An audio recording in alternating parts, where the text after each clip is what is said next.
So, it's been 5 generations of Windows since 2001, each release possessing its own exciting and new features. Most of the time. But aside from features, how well does each actually run? How is performance impacted over each release of Windows? So here are the versions we're looking at. Windows XP, Windows Vista, Windows 7, Windows 8.1, and the latest version of Windows 10 at the time of this recording. All of these are running Pro Editions, and XP is the only one running a 32-bit version, mostly because that's the version that was used the most. They're all fully updated, and if you're interested in the specs, here they are. It really shouldn't matter because all of them are running on the same hardware anyways. So, beginning with the startup tests, now it's important to note that I tried to do everything as close to accurate as possible in the editing. This includes opening programs at the same time, starting up at the same time, and all that stuff. I really want to get the best results, but remember, nothing is exactly perfect. Now, Windows 10 and 8.1 actually have a technology called Fast Boot, while Windows XP has the advantage of just using less hardware resources. I don't think Windows 7 or Vista have like any advantage for starting up, but still, Windows 8.1 actually started up first. This is mostly because Windows 8.1 comes with less bloatware. It still comes with bloatware, but it comes with less bloatware than Windows 10, so that kind of makes sense. But after that, we have Windows 10, and literally milliseconds later, we have Windows XP, followed by Windows Vista a couple of seconds later. And then a long time afterwards, we have Windows 7. So that's pretty interesting. It's not 1, 2, 3, 4, 5. It's more 3, 4, 5, 1, 2.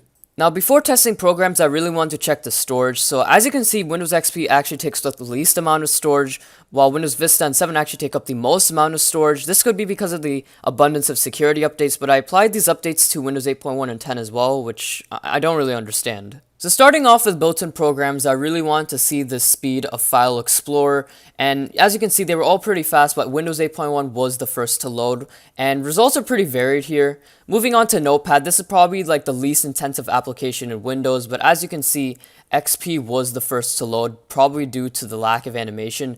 But again, strangely enough, there are varied results here. There's probably a percentage error somewhere around here. But these are really low-end applications, so I'm not really that surprised that these applications are running. There isn't like consistent results here, but as you can see, Calculator actually loaded up at the exact same time on every single one except for Windows 8.1, and that's really weird considering that Windows 8.1 was pretty much winning every other test before this. So that's pretty strange. Moving on to Paint, again, there really isn't any real answer here. All the results are pretty varied. It's really weird that XP and Vista loaded up at the same exact time.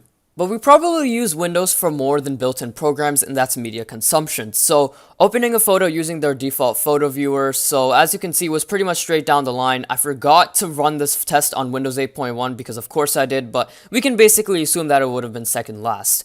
Then moving on to opening a video using VLC Media Player. Strangely enough, Windows 7, this was the first time it came first in a test.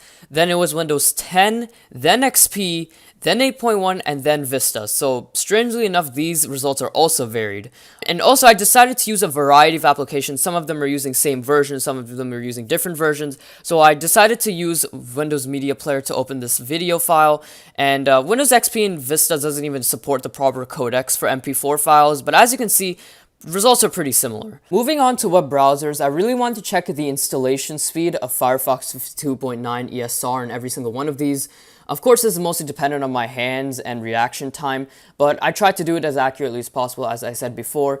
And the reason why we're using Firefox 52.9 ESR rather than the later versions is because older versions don't support the later versions, and I want it to be as fair as possible. So known as the bad operating systems by the public actually outperform the good operating systems, so that's pretty ironic actually. But when we open the web browser itself, it's actually a completely different story. So newer is technically better here. Windows 10 opened up Firefox first, while Windows XP was last, and it was pretty much straight down the line, and Windows 7 and 8.1 has some slightly different results. But anyways, moving on to YouTube.com, this was it doesn't really have any impact on operating systems, really. This was mostly dependent on the web browser, and as you can see, it's pretty inconsistent overall, so I'm not really surprised that Windows 10 did better, but actually, Windows 10 might have better compatibility with Wi-Fi drivers or something like that, but I'm not really sure. So anyways, it doesn't really matter. But moving on to Microsoft.com, 3 of them loaded up at the exact same time, while 2 of them loaded them last at the exact same time. Interesting results. One of the most used programs in Windows, at least I think it's one of the most used programs in Windows, is Office software. Now,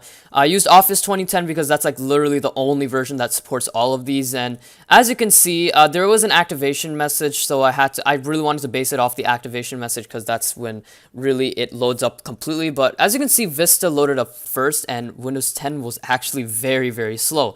After that, 8.1 was first with PowerPoint 2010, while Windows 10 is extremely slow. I don't know why. Then moving on to Excel, the same thing. Windows 8.1 was first, while Windows 10 was really, really slow. I'm not really sure what's going on here. So Windows 10, not really looking good. And this is a frequently used application, so to see Windows 10 performing really bad with that is quite disturbing. Next, I really want to test the speed of how fast a USB can transfer a very large ISO file, and all of these are using the same exact USB and ISO file, so it should be pretty fair. And first up was actually Windows Vista, and then right after that we have Windows 7, so file transfer is actually pretty good on Windows Vista and 7.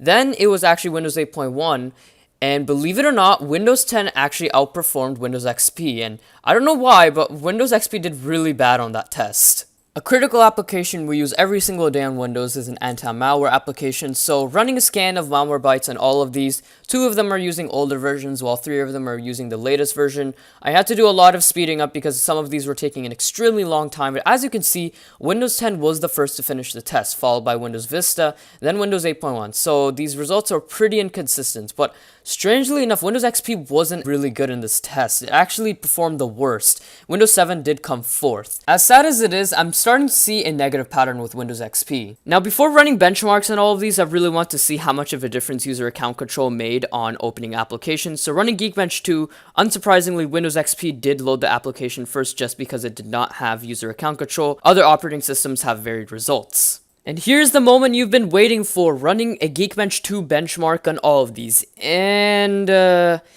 yeah, Windows Vista performed the best, so yeah, I don't know what to say. Windows XP actually performed really bad, and Windows 10 was last, which is the only thing I was expecting. And this really teaches us a lesson, and it's that if you're looking for a computer and you're looking for good speed, don't focus on the operating system. The purpose of an operating system is to provide a user interface that allows the user to use a computer with ease, not speed. I mean, it matters, but not that much. And either way, we just saw so many varied and inconsistent results that frankly, the operating system doesn't really matter at all. Some of these operating system speeds could be hardware dependent, but don't quote me on that. But if I were to pick which operating system did the best, I definitely say Windows 8.1, strangely enough. It did really well in all of these tests, and I really don't know why. Worst being XP in my opinion based on the results, but this could mostly be because of the lack of optimization for most programs. I mean, they're compatible enough to run, but they're probably not optimized properly. So don't let that put you down if you're really upset about XP's results. And let's finish this off with a shutdown test. Now, Windows 8.1 just wins just straight out of the box, and then Windows 10 comes out a second later. Then we have to do a little bit of waiting for the other operating systems, but a little bit afterwards, we see that Windows 7 does come third. And then a little bit after that, we have Windows Vista, and then Windows XP comes last. And that's pretty much it for the speed test. So I really want to thank you all for watching this video. This video was not easy. I really wanted to do another test or two, but this video just was so hard to edit that I just couldn't do it. I was losing my mind. Streaming 5 different footages into one and then editing them all at the same time really takes up a lot of my processing power for my computer. My computer can't handle it. So that's why this video took so long. So I appreciate your time. A like, a subscribe, any comment, anything would be greatly appreciated. And if you're interested in any of my other videos, here's some end cards, and I'll see you all later.